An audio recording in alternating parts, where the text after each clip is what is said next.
So the 5 things to think about when you're running. That's what I want to talk about today. And in quick fire, they are to go slowly, to invest in the right kicks, to do a proper warm-up and learn the reasons why warm-ups are so important. Look at your posture and go into some kind of cool down routine. So these are the 5 tips I want you to think about when you're out running, especially right now when so many people are picking up running as a way to stay fit and healthy whilst we're at this part of the outbreak. So if we look at the first tip being to go slowly, what I mean by that is if I think about how I first started, I was really eager when I first started. I wanted to get into running. As soon as I started running, I felt so good for it, and because of that I was then really eager, and I was out running 5, 6, 7 times a week straight away, straight off the bat, having not done much running during my corporate working life, to then pick it up relatively late, back in 2007. So there was a gap, and then I went from nothing to running 6, 7 days a week, and guess what? I got injured very quickly. So my 13-year tip or shortcut for you is to think about going slowly, to build up slowly, because we as humans have great bodies in terms of their adaptive abilities. However, they don't adapt too quick, okay? You have to give it enough time to adapt, and you give it enough time by going slowly, by building up gradually, by allowing the body to respond to the stimulus that you give it by going out and putting 3 times your own body weight through each limb as your foot lands on the floor, so that when you put your feet up and when you're feeling those aches and pains from having started running for the first time, what is actually happening is your muscles and your joints are adapting, they're growing, they're being repaired so that they're stronger for the next time that you go out running, okay?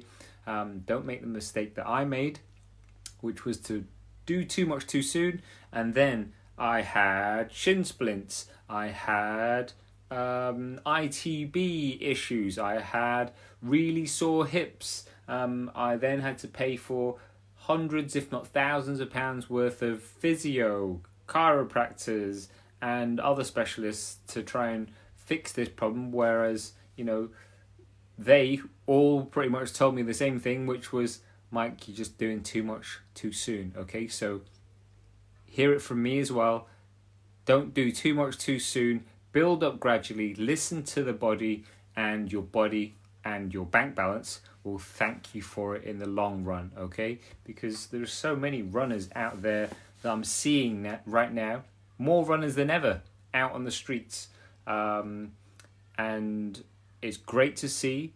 I just don't want you to do yourself an injury, okay? So that is tip number 1. Think about building up slowly. The second one is to think about kicks. Kicks, not as in the physical act of kicking, but actually your trainers, okay? Your trainers in terms of what kind of footwear are you using. You wouldn't use a cricket bat to play tennis with, and therefore you wouldn't use fashion trainers to go out running in either. You might to start with, but they're not fit for purpose, okay? I've been lucky enough to help at Up and Running and help many runners across the county with their trainers, and it is about finding the right trainer for your running style. And what I mean by running style is primarily your gait, in terms of how your feet land and what happens with the distribution of weight as your foot hits the ground Is it being distributed? Is the force being distributed evenly back up through the body, or is there a pinch point somewhere? Is there misalignment, so that what happens is all of that energy goes into the wrong places, i.e. into your shins or your knees or your hips, okay? So really think about getting as best a pair of trainers that you can afford.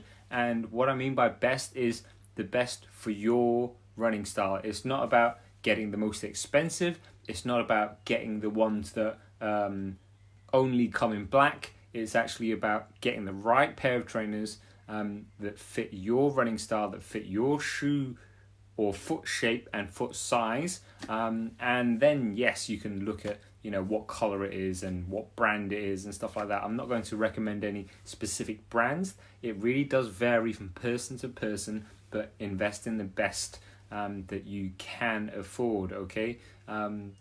Too many times I've heard runners come into the Up and Running shop when I'm helping out, and invariably the story goes that they started running, they bought a cheap pair of trainers off, I don't know, some fashion shop or some other mass brand sports shop. They started running, and lo and behold, they got injured and the trainers weren't doing anything. And so then they decided to come to the experts, come to somewhere where they were going to get proper independent advice, like Up and Running. And, you know, we put them through a gait analysis. We find out about their running history. We then look at, you know, the technical side of things in terms of what's going on, what injuries they've had, how their feet are landing, etc. And it's a thorough process to find the right pair of kicks for you. So, okay, think about getting the right pair of kicks for you. That's the second tip to think about when you're thinking about getting into running, okay? The third tip is the warm-up, all-important warm-up.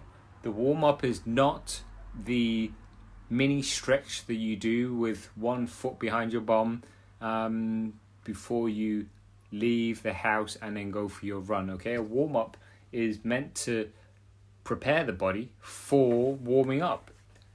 It's meant to prepare the body for the action that you're about to put it through. So if it's running, you're going to be warming up in terms of mimicking the actions and the movements that you're going to have when you're running, okay? It makes sense. When you're warming up for swimming, you're going to do the actions, or you're going to put the body through the motions that you're going to need when you're swimming, so forth, so on and so forth, okay? It's about getting an appropriate warm-up that's going to get the heat into the body and the joints, and it's about getting the brain firing so that it knows what to expect when you do start your running, okay? And by warm-up, I mean getting enough heat into the body so that you're pretty much breaking out into a sweat before you go for your run, okay? That is the ideal situation. I know it's not always optimal or possible, but the better the warm-up, the better your session will be, as opposed to you going out from potentially having sat still for a long time to then expecting your body to give you perfect output, or, you know, to run really well for you despite the fact that you've been sat still for so long and you've stiffened up and everything, and there's no heat in the muscles and the joints, okay? So that is the third thing to think about when you're running. The fourth thing, or the fourth tip, is to look at your posture. So more specifically, when you're actually running, think about your posture. So many people don't, and it's such an easy and instant change that you can make by just picking yourself up. Stop running with the hips kind of with a bend at the hips, where you're kind of hinged over at the hips, your butt is pretty much sticking out behind you, and you're leading with the chest, rather than having a nice long body, a nice tall body, so that you are more efficient in terms of your alignment of your hips and everything else, which are then stacked underneath your head, as opposed to kind of trailing behind your head, so to speak, okay? So you want good posture, which comes from, yes, picking yourself up, but it also comes from having intrinsic strength in the core to hold you upright, as opposed to what can happen for a lot of people where they spend a lot of time in front of a computer or on a desk or something like that, and you're trying to run with hunched posture, and it's just not good for your joints. Okay, so think about your posture when it comes to running. And just to finish off, I want to talk about the aspect of cooling down. So a lot of people, they go out for their run, they've had that proper warm-up, if any, and what happens is they get back and they don't go through a proper cool down regime, which then is going to make it much more difficult for them to go running again. To go running again next time. Okay, your muscles are lovely and warm after a run, at the end of a run, so that's the best time to have a good stretch to prepare the muscles for going running again the next time, to ease those aches and pains that you're going to have by having a good stretch, by slowing things down, by bringing your heart rate down, and by bringing your core temperature down as well, gradually. Okay, the same way that you would warm up gradually is the same way you're going to cool down gradually as well, and go through a nice stretch routine. Generally, I would recommend having a dynamic warm up and a static cool down.